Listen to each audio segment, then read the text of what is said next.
పుణ్యవాణి TV ప్రేక్షకులకు మరొకసారి సాయం సమయ శుభాభివందనాలు తెలియజేస్తున్నాను. మనందరం కూడా ఈ తపస్కాల ధ్యానాంశములో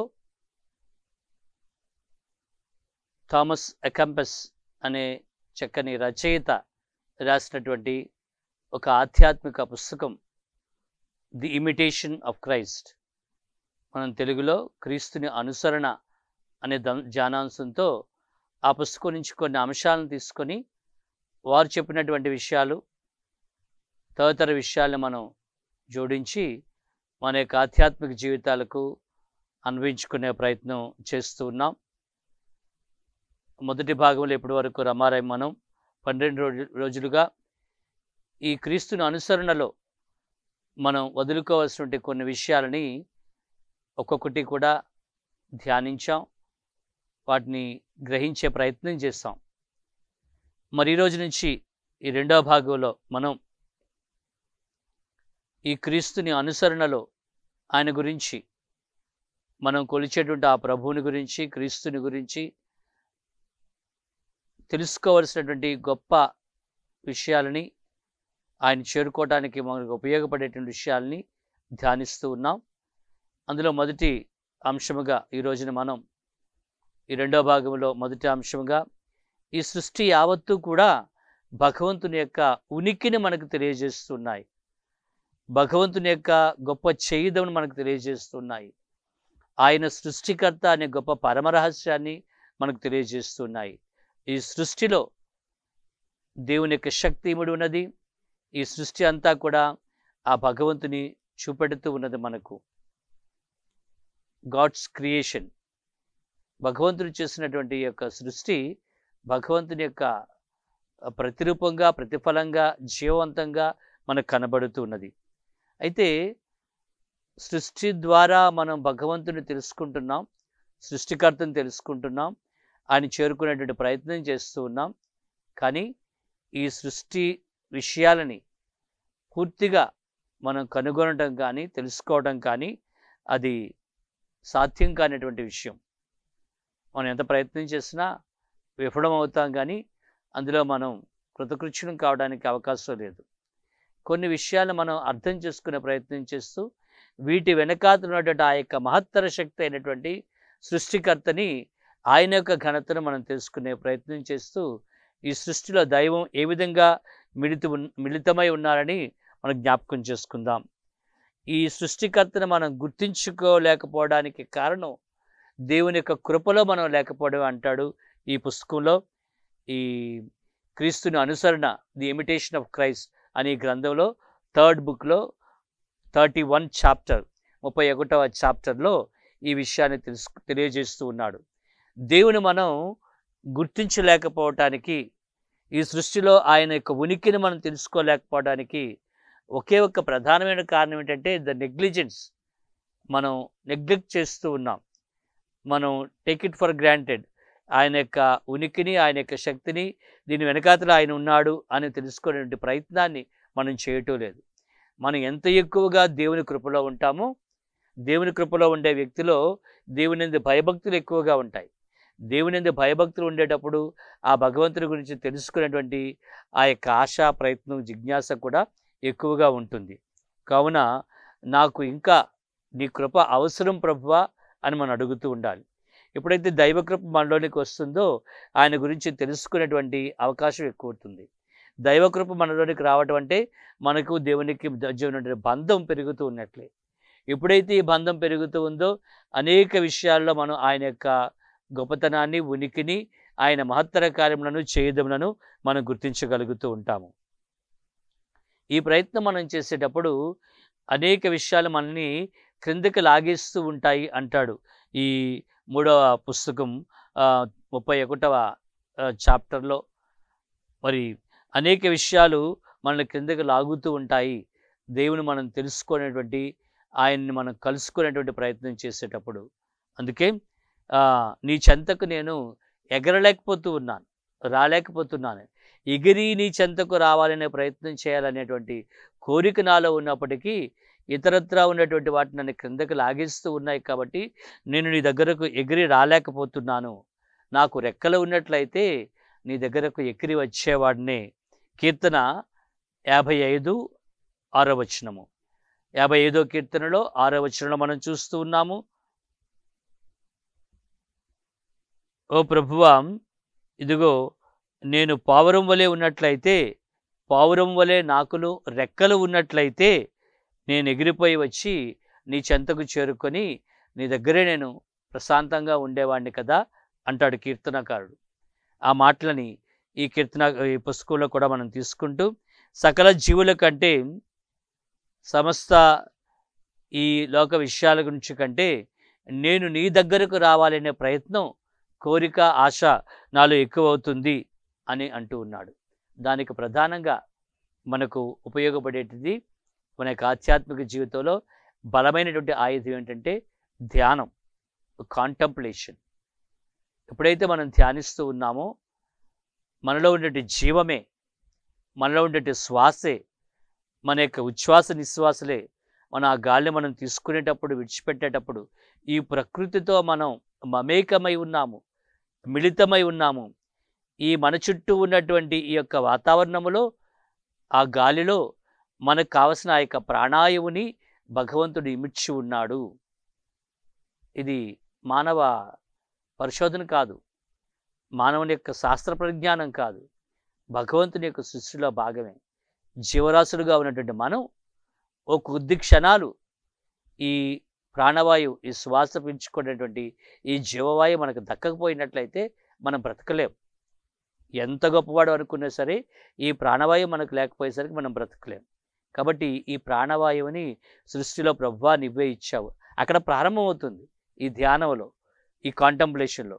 ఇలా సృష్టిలో ఒక్కొక్క చాటి నుంచి మనకు ఉదయించే సూర్యుడు, మనకు ఆకాశంలో ఉండే నక్షత్రాలు, సూర్యచంద్ర తారకలు, ఈ మనకు తినేటువంటి యొక్క తిండి, ఆహారము, పంటలు, ఇవన్నీ కూడా సృష్టిలో చాలా చక్కగా వాటిని సమకూర్చి ఉన్నాడు. కాబట్టి ఎప్పుడైతే నేను ఇతర బంధకాల నుంచి విముక్తిని అవుతూ ఉన్నానో, వీటి కారణభూతుడైనటువంటి, ఈ సృష్టిలో ఉన్నటువంటి వీటన్నిటికీ కారణభూతుడైనటువంటి ఆయన నేను ఈ బంధాల నుంచి విముక్తి పొంది తెలుసుకునేటువంటి ప్రయత్నంలో ముందుకు వెళ్ళగలుగుతూ ఉన్నాను. మన ఊహకు అందనటువంటి, మన ఊహకు అర్థం కానటువంటి, శాశ్వతమైనటువంటి, మంచికి, ప్రేమకు, మంచితనానికి మూలమైనటువంటి ఆ ప్రభుని దగ్గరకు మనం వచ్చే ప్రయత్నం చేసినప్పుడు ఆయన యొక్క మహత్తర కార్యములో ఈ సృష్టి దగ్గరికి, ఈ మహత్తర కార్యాల దగ్గరికి మనం దగ్గర కాగలుగుతాం. దేవుని యొక్క కృపతో ఎప్పుడైతే మనం ఆయన దగ్గరికి వెళ్తూ ఉన్నామో ఆ దైవ కృపను మనలో అధికమవుతుంది. అది మనకు దైవజ్ఞానంగా మలచబడుతుంది. ఈ దైవజ్ఞానం మనలో ఉండేటప్పుడు మనం ఇతరత్రా ఉండేటువంటి లోకజ్ఞానం నుంచి బయటపడుతూ మనం సృష్టిలో ఉన్నటువంటి ఆ భగవంతుడిని ఇంకా ఇంకా తెలుసుకునేటువంటి, ఆయన దరి చేరగలిగేటువంటి అవకాశం మనకు ఉంటుంది. ప్రభువు మనకు జ్ఞానాన్ని సముపార్జించడంలో మొట్టమొదటిగా ఈ 5 బహిర్గతంగా ఉన్నటువంటి జ్ఞానేంద్రియాలను ఇచ్చాడు. ఈ 5 జ్ఞానేంద్రియాల ద్వారా ఈ లోకంలో ఉన్నటువంటి విషయాల్ని మనం చూడటం ద్వారా, వినటం ద్వారా, ఈ జ్ఞానేంద్రియాల ద్వారా గ్రహించే శక్తిని మనకి ఇస్తున్నాడు. ఈ పరిజ్ఞానం మనకు అబ్బుతూ ఉంది. మన చుట్టూ ఉన్నటువంటి పరిసరాల జ్ఞానం మనకు అబ్బుతూ ఉంది. కానీ ఈ 5టితో పాటుగా మన యొక్క ఆంతరిక జ్ఞానాన్ని కూడా ప్రభు ఇస్తున్నాడు. ఆంతరంగిక జ్ఞానేంద్రియాన్ని కూడా ఇస్తున్నాడు. ఈ ఆంతరంగికమైన లోపల యొక్క జ్ఞానేంద్రియం మనం తెరుచుకునేటప్పుడు ఈ ఆధ్యాత్మికమైనటువంటి గొప్ప విషయాలను కూడా మనం గ్రహించేటువంటి అవకాశం ఉంటుంది. మనం మన యొక్క మానవ నైజాన్ని, తత్వాన్ని విడిచిపెట్టి ఆ దైవికమైన చింతనతో మనం ముందుకు వెళ్ళేటువంటి అవకాశం ఏర్పడేటప్పుడు మనం బయట ఉండేటువంటి విషయాలు కాకుండా అంతరంగికంగా ఉండేటువంటి విషయాల్ని మనం గ్రహించగలుగుతాం.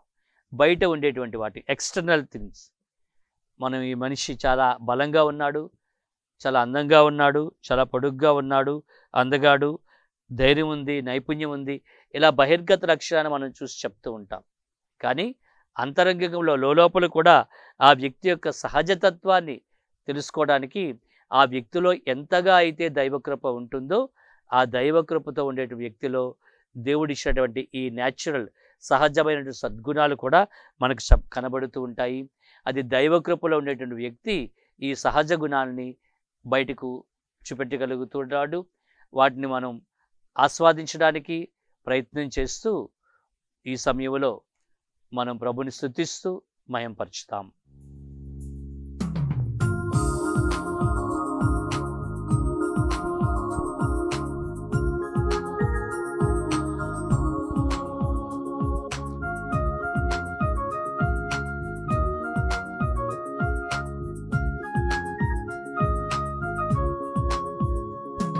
ఈ అందాల లోకం సృజించిన దేవా నీకే నీకే స్తోత్రం.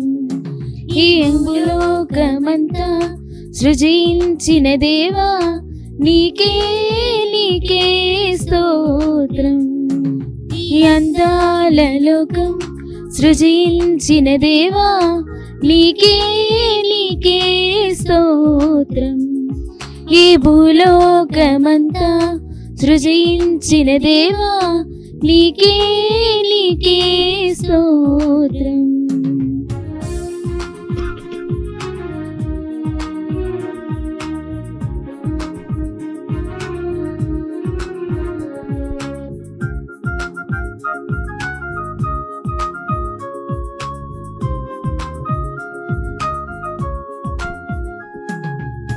ఉదయించే సూర్యుడు వెలుగొందే చంద్రుడు తల తల మెరిసే తారలు.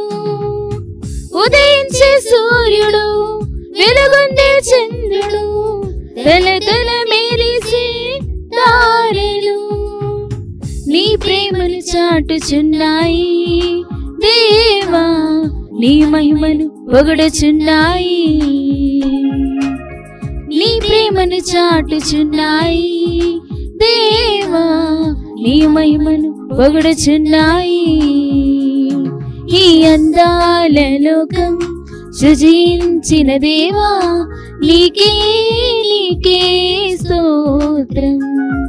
ఈ భూలోకమంతా సృజించిన దేవా నీకే నీకే స్తోత్రం.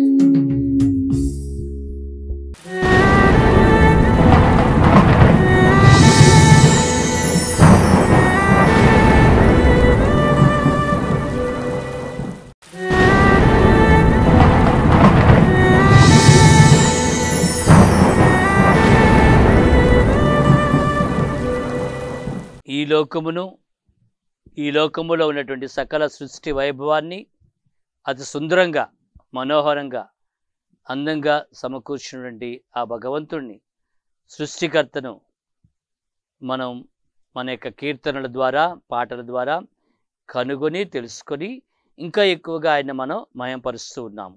ప్రధానంగా ఇదంతా కూడా ఆయన దగ్గర నుంచి వచ్చిందే, ఆయనే ప్రధానమైన శక్తి అని మనం ఆ సృష్టికర్తని ఎప్పుడూ కూడా తెలుసుకొని స్తుతిస్తూ ఉండాలి.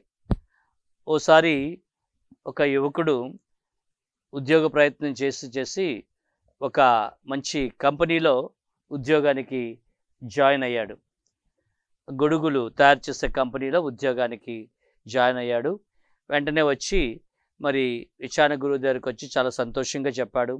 1 నెల గడిచింది, శాలరీ వచ్చింది, ఫాదర్ కూడా చర్చికి కూడా తన వంతు కాంట్రిబ్యూషన్ని ఆయన ఇచ్చాడు. 2-3 నెలలు గడిచింది, అంతా బాగానే ఉంది. కొంతకాలం అయిన తర్వాత ఆ కుర్రాడు వచ్చి ఒకరోజు చాలా నిరాశగా, నిస్తేజంగా, అలసిపోయినట్టుగా వచ్చి విచారణ గురువుతో చెప్పాడు, ఫాదర్ గారండి, నేను ఇంకా ఆ కంపెనీలో ఉద్యోగం మానేవలసిన పరిస్థితి అయితే ఉందండి అని. ఏమైంది, నిన్ను ఏదైనా తప్పు చేసావా, పనిలో నుంచి తీసేశారా అని ఫాదర్ గారు అడిగారు. ఆ కుర్రాడు చాలా మంచివాడని ఫాదర్కి తెలుసు. అయినప్పటికీ కూడా మరి అడిగారు, ఏదైనా తప్పు జరిగిందా అంటే, అదేమీ లేదండి, ఏ రిమార్క్ లేదు, నేను బాగానే పని చేసుకుంటున్నాను, అయినా సరే నేను మానేవలసి వస్తుంది. మరేమైంది, ఏదైనా టెక్నికల్ ప్రాబ్లం ఏదైనా వచ్చిందా, లేదా మీకు తగినంత ఆర్డర్స్, గొడుగులకి ఆర్డరు లేదా అన్సీజన్ వలన, ఈ కారణం వలన ఒకవేళ మీరు మానేవలసి వస్తుందా అని అడిగినప్పుడు, లేదండి, మరి మాకు చేయగలిగిన వాటికంటే ఎక్కువ ఆర్డర్సే వస్తున్నాయి, కానీ ఎంత ఎక్కువ ఆర్డర్ వచ్చినా సరే అంత స్థాయిలో మేము తయారు చేయలేకపోతున్నాం. దానికి సరిపడినంత మిషనరీ మరి కూడా మిషన్స్ కూడా మా దగ్గర బాగానే ఉన్నాయి. మరి అన్నీ బాగానే ఉన్నాయి, మెన్ పవర్ ఉంది, మిషనరీ ఉంది, మరి ఆర్డర్స్ ఉన్నాయి, మరి ఎందుకు మానేయాలనుకుంటా, ఎందుకు మానేయవలసి వస్తుంది అని అడిగినప్పుడు ఆ యువకుడు చెప్తున్నాడు, అదేనండి మేము సరిపడినంత మంది మనుషులు ఉన్నాం, మెన్ పవర్ ఉంది, వర్క్ చేయడానికి టెక్నాలజీ సరిపడినంత మిషనరీ ఉంది, మేము వాటిని కొనుగోలు చేసేటువంటి తగినంత ఆర్డర్స్ వచ్చేటువంటి అవకాశం ఉంది. అన్నీ ఉన్నప్పటికీ వీటన్నిటికీ మూలమైనటువంటి మరి ఎనర్జీ, ఎలక్ట్రికల్ సప్లై అయినటువంటిది సమృద్ధిగా లేదండి. మరి ఎనర్జీ సరిగా లేకపోవడం వలన, ఎలక్ట్రికల్ పవర్ సరిగా లేకపోవడం వలన మేము కొన్ని గంటలు కొన్ని మిషన్స్ ఆపేయవలసి వస్తుంది. ఎప్పుడైతే మేము పనిచేసే మిషన్ ఆపేయవలసి వస్తుందో అన్ని గంటలు మళ్ళా అది పనిచేసే టైం వచ్చినంత వరకు కూడా మేము ఆ టైం గ్యాప్ మేము ఖాళీగా ఉండిపోవాల్సి వస్తుంది. దానికి తగినటువంటి జీతం కూడా అన్ని గంటలు మైనస్ చేసి ఇస్తున్నారు. ఈ కారణం చేత మరి నేను మానేయాలనుకుంటున్నానని ఈ కుర్రాడు చెప్తూ ఉన్నాడు. మరి భగవంతుడు చేసినటువంటి సృష్టి మన చుట్టూ మనకు కనబడుతుంది. ఆ సృష్టిలో మనం ఉండటానికి, అందంగా ఆనందంగా ఉండటానికి అన్నిటినీ ఆయన మనకు చక్కగా సమకూర్చాడు, అన్నీ మనకిచ్చాడు. కానీ వీటన్నిటిలో కూడా భగవంతుని యొక్క శక్తి, భగవంతుని యొక్క రూపము, భగవంతుడే ఇమిడి ఉన్నాడనేటువంటి ఆ ప్రధానమైనటువంటి శక్తినే, ప్రధానమైన దైవాన్నే మనం కాదని ప్రక్కన పెట్టేసినప్పుడు మిగిలినవన్నీ కూడా వృధా అయిపోతూ ఉన్నాయి. ఈ సృష్టి కానీ, సృష్టి వైభవం కానీ, వాటిని ఆస్వాదించడానికి మనకిచ్చినటువంటి అవకాశాలు కానీ, ఇవన్నీ కూడా సమృద్ధిగా ఇచ్చినప్పటికీ ఆయన ఎప్పుడైతే ఇవ్వాల్సినటువంటి స్థానంలో మనం ఉంచామో ఆ ప్రధానమైన పవర్, ఎనర్జీ, ఆ దైవాన్ని మనం అక్కడ ఆ స్థాయిలో ఉంచకుండా ఉంటున్నాము. ఉదాహరణకు సృష్టిలో ఆ భగవంతునికి ఇవ్వాల్సిన స్థాయిలో మనం ఉంచకుండా మనం ఆ యొక్క స్థానాన్ని తప్పించేసినప్పుడు ఆ సృష్టిలో మనకు అనేక వైపరీత్యాలు, అనేక ఘోరమైనటువంటి పరిస్థితులు, వ్యాధులు, పరిణామాలు మనం చూస్తూ ఉన్నాం. అలానే మానవ జీవితంలో కూడా ఆయనకి ఇవ్వాల్సిన ఆ యొక్క main power, the energy source ఆయనే. కాబట్టి ఈ సృష్టిలో ప్రధానమైన ఆ యొక్క సృష్టికర్తని మనం ఇవ్వాల్సినటువంటి స్థాయిలో మనం ఉంచినట్లయితేనే మనం ఆయన యొక్క కృపను, ఆశీర్వాదాన్ని పొందగలమని మనం గ్రహిస్తూ ఉన్నాం. ఆదికాండము 1వ అధ్యాయము 26వ వచనంలో చూస్తున్నాం, నీవు నీ సృష్టినంతటిపై, సకల జీవరాశులపై, నీవు కలిగించిన వీటన్నిటిపై నీకు అధికారం ఉన్నప్పటికీ ప్రభువా దేవా, వాటి మీద అధికారానికి మానవునికి ఇచ్చి ఉన్నావు. తద్వారా మానవుడు వాటిని తెలుసుకొని, వాటి వెనుక ఉంటే ఆ యొక్క సృష్టికర్తను తెలుసుకొని నిన్ను సేవించి ఆరాధించే బిడ్డగా నిన్ను చేరుకోవడానికి ఈ సృష్టిలో ఉండేటి ఈ గొప్పతనాన్ని అంతటినీ కూడా నీ అంతటి నీవుగా చేసినటువంటి, నీ రూపాకారంలో కల్పించినటువంటి, నీవు శ్వాసను జీవాన్ని ఇచ్చినటువంటి ఆ మానవుని యొక్క ఆధిపత్యంలో ఈ సృష్టిని అంతటినీ కూడా ఉంచడంలో గొప్ప నిగూఢ అర్థం ఇదే. వాటి ద్వారా నిన్ను తెలుసుకోవాలి, వాటి యందు ఉన్నటువంటి ఆ యొక్క గొప్ప శక్తి ద్వారా, వాటి కారణభూతులైన యొక్క సృష్టికర్తలు ఇంకెంత శక్తి ఉందనో తెలుసుకొని నేను నిన్ను చేరుకోవాలి అనే ప్రయత్నం ఉంటుందని లూకా శుభవార్త 9వ అధ్యాయము 1వ వచనములోను 9వ అధ్యాయము 3వ వచనంలో మనం చూస్తూ ఉన్నాము. తన శిష్యులు పంపేటప్పుడు కూడా ప్రభు వారికి ఆ శక్తిని, అధికారాన్ని ఇస్తూ ఉన్నాడు. ఇతర శక్తుల మీద ఆధారపడకుండా దేవుని మీదనే, దైవశక్తి మీదనే ఆధారపడమని వాళ్ళకు మాట చెప్పి పంపిస్తూ ఉన్నాడు. ఎప్పుడైతే వాళ్ళు దేవుని శక్తి మీద ఆధారపడి ఉన్నారో ఈ మెయిన్ సోర్స్, ఈ పవర్, ఆ శక్తి అక్కడి నుంచి వస్తుందని గ్రహించి ఆయన మీద మనం ఆధారపడి ఉంటున్నామో అప్పుడు అన్నీ కూడా ఆయన చక్కబరుచును, ఆయన నడిపించుకుంటూ వెళ్తున్నాడని. ఆదికాండము 1వ అధ్యాయము 26 నుంచి 29 వచనాలలో మనం చూస్తూ ఉన్నాము. మొట్టమొదటి 4వ వచనంలో చూస్తాం, దేవుడు మొట్టమొదటిగా లోకములో వెలుగు కలుగునుగా కాని వెలుగును సృజించినప్పుడు అది ఆయనకు బాగుగా కనిపించెను. That is good. అలానే సృష్టి కార్యంలో చివరికి వెళ్ళేసరికి 26 నుంచి 29 వచనాలు, ఇక చివరికి 31వ వచనంలోకి వెళ్ళేసరికి ఈ సృష్టి అంతయు ఆయన కంటికి బాగుగా ఉండెను. 6th డే, 6వ రోజును కూడా 6 రోజులు పూర్తి అయిపోయిన తర్వాత ఈ సృష్టి అంతా కూడా చక్కగా చేసిన తర్వాత దేవుని దృష్టిలోనే ఆయన దృష్టికి ఇదంతా కూడా చాలా చక్కగా బాగుగా కనిపించెను. అంత బాగా, అంత గొప్పగా, అంత ఘనంగా, అంత గొప్ప శక్తులతో ఆయన ఈ సకల సృష్టిని కలుగజేశాడు అని మనం తెలుసుకుంటున్నాము. అయినప్పటికీ ఇప్పుడు మనం ఆలకించినట్టుగా అదే ఆదికాండము 1వ అధ్యాయము 26-29 వచనాలు చూస్తే ఇంత ఘనంగా సృష్టిని అంతటినీ కూడా మన ఆధిపత్యానికి, మానవ ఆధిపత్యానికి భగవంతుడు ఇస్తూ ఉన్నాడు. తద్వారా మనం ఆయన తెలుసుకొని ఆయనకు మనం ఆ ప్రథమ స్థానాన్ని ఇచ్చే ఆలోచన కలిగి ఉండాలని ఆదికాండము 2వ అధ్యాయము 8-9 వచనాల్లోని మరియు 15-24 వచనాల్లో కూడా మనం చూసినట్లయితే దేవుడు తాను కలిగించినటువంటి మొట్టమొదటి మనిషికి ఈ సృష్టిలో ఉన్నటువంటి వాటన్నిటినీ చూపించాడు. సకల జీవరాశిని సృష్టించాడు. వాటికి మనిషిని పేరు పెట్టమన్నాడు. వాటి తాలూకా పరిజ్ఞానాన్ని అంతటినీ కూడా ఆ మొట్టమొదటి మానవుడికి తనతో పాటుగా ఆ తోపులోనికి తీసుకొని వెళ్ళి అక్కడ వాటన్నింటినీ పరిచయం చేస్తూ ఆ విషయ పరిజ్ఞానాన్ని కూడా భగవంతుడే స్వయంగా మానవునికి ఇస్తూ ఉన్నాడు. అంతటి గొప్ప జ్ఞానాన్ని ఆ ప్రభు మనకు, నీకు నాకు మనకు ఇవ్వడానికి సిద్ధంగానే ఉన్నాడు, మనం ఆశపడిన దాన్ని బట్టి. ద్వితీయోపదేశకాండము 4వ అధ్యాయము 32వ వచనంలో చూస్తున్నాం. దేవుడు సృజించిన ఆది కాలమును పరిశీలించము, జ్ఞానముతో నీవు తెలుసుకొనుము. అతడి వాక్కుతో మహా గొప్ప శక్తితోనూ భూషణముతో నా యొక్క వాక్యం ద్వారా మనం వీటిని తెలుసుకోగలుగుతూ ఉన్నామని.